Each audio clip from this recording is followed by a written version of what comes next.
Hola amigos, aquí Polo Polémico y seguimos con la saga Desenmascarando la Biblia, el nuevo Génesis. Y empezamos, capítulo 4, los descendientes del patriarca Jacob.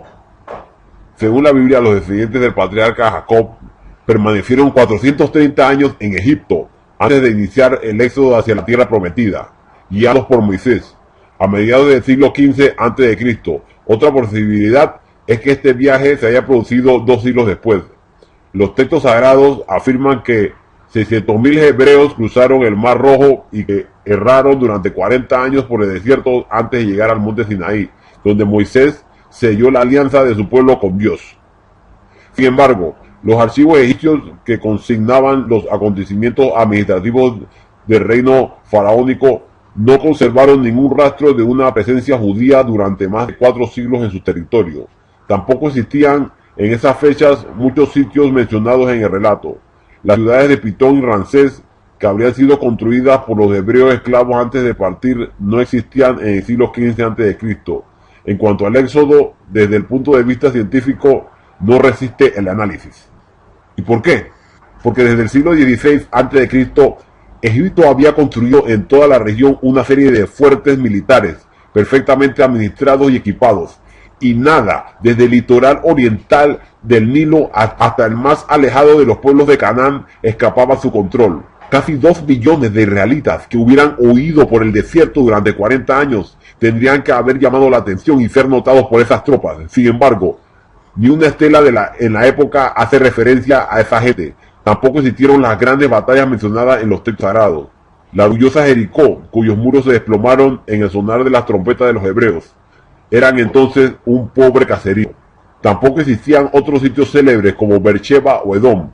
No había ningún rey de Edom para enfrentar a los israelitas. Estos sitios existieron, pero mucho tiempo después del éxodo, mucho después de la emergencia del reino de Judá. Ni siquiera hay rastros dejados por esa gente en su peregrinación de 40 años. Solo hallaron rastros de minúsculos caseríos de 40 a 50 personas, a menos que esa multitud nunca se haya detenido a dormir, comer o descansar, y fueran robots. No existe el menor indicio de su paso por el desierto. No existe. En resumen, los hebreos nunca conquistaron Palestina. Nunca, porque ya estaban allí. Los primeros israelitas eran pastores nómadas de Canaán que se instalaron en las regiones montañosas en el siglo XII a.C. Allí unas 250 comunidades muy reducidas vivieron de la agricultura, aisladas unas de otras, sin administración ni organización política. Todas las excavaciones de la región exhumaron vestigios de poblados con silos para cereales, pero también de corrales rudimentarios. Esto nos lleva a pensar que esos individuos habían sido nómadas que se convirtieron en la agricultura. Pero esa fue la tercera ola de instalación sedentaria registrada en la región desde 3500 a.C. Esos pobladores pasaban alternativamente del sedentarismo al nomadismo. Este tipo de fluctuación era muy frecuente en Medio Oriente. Los pueblos autóctonos siempre supieron operar una rápida transición de actividad agrícola a la pastoral en función de las condiciones políticas, económicas o climáticas. En este caso, en épocas de nomadismo, esos grupos intercambiaban la carne de sus manadas por cereales con las ricas ciudades cananeas del litoral. Pero cuando estas eran víctimas de invasiones, crisis económicas o sequías, esos pastores se veían forzados a procurarse los granos necesarios para su subsistencia y se instalaban a cultivar en las colinas. Ese proceso es el opuesto de lo que relata la Biblia. La emergencia de Israel fue el resultado, no la causa, del derrumbe de la cultura cananea. En el siglo X a.C., las tribus de Israel formaron una monarquía unificada en el reino de Judá bajo la elegía del rey David. David y su hijo Salomón servían de modelo a las monarquías de Occidente, y tampoco ellos fueron los que siempre se creyó.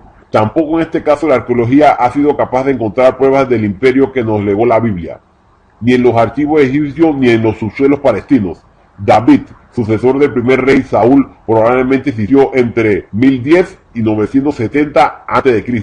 Una y única estela encontrada en el santuario del Teldán en el norte de Palestina menciona la casa de David, pero nada prueba que se haya tratado del conquistador que evoca las escrituras, capaz de derrotar a Goliat. Es improbable que David haya sido capaz de conquistar militares a más de un día de marcha de Judá. La Jerusalén de entonces, escogida por el soberano como su capital, era un pequeño poblado rodeado de aldeas poco habitadas, de donde el más carismático de los reyes hubiera podido reclutar los soldados y reunir el armamento necesario para conquistar y conservar un imperio que extendía desde el Mar Rojo al sur hasta Siria del norte. ¿De dónde? Salomón, constructor del templo y del palacio de Samaria, probablemente tampoco haya sido el personaje glorioso que nos legó la Biblia. Sí se encontraron vestigios de los fabulosos establos de los 400.000 caballos, pero fueron criaderos instalados por el sur por el reino de Israel varios decenios más tarde.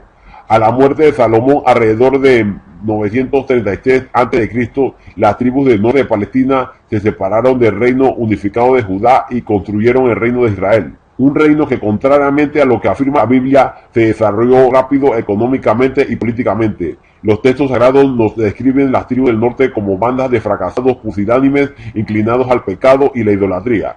Sin embargo, la arqueología nos da unas buenas razones para creer de las dos entidades existentes. La meridional Judá fue siempre más pobre, menos poblada, más rústica y menos influyente, hasta el día en que alcanzó una prosperidad espectacular.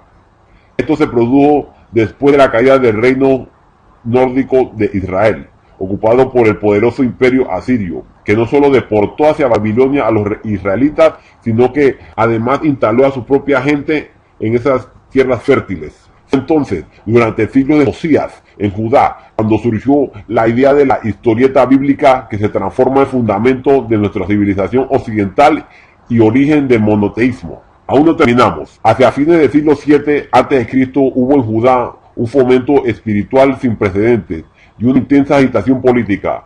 Una coalición heteróclita de funcionarios de la corte sería responsable de la confección de una saga épica compuesta por una colección de relatos históricos, recuerdos, leyendas, cuentos populares, anécdotas, predicciones, profecías y poemas antiguos llamados Biblia.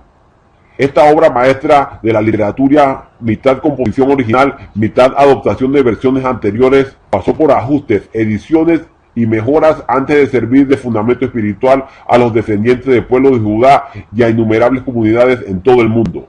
El núcleo del Pentateuco fue concebido entonces 15 siglos después de lo que leíamos, solo con razones políticas y de conveniencia, con el fin de unificar los 12 reinos israelitas. El objetivo fue religioso primero, después político para control y unificación. Los dirigentes de Jerusalén lanzaron una anatema contra la más mínima expresión de veneración de deidades extranjeras, acusadas de ser el origen de los infortunios que padecía el pueblo judío.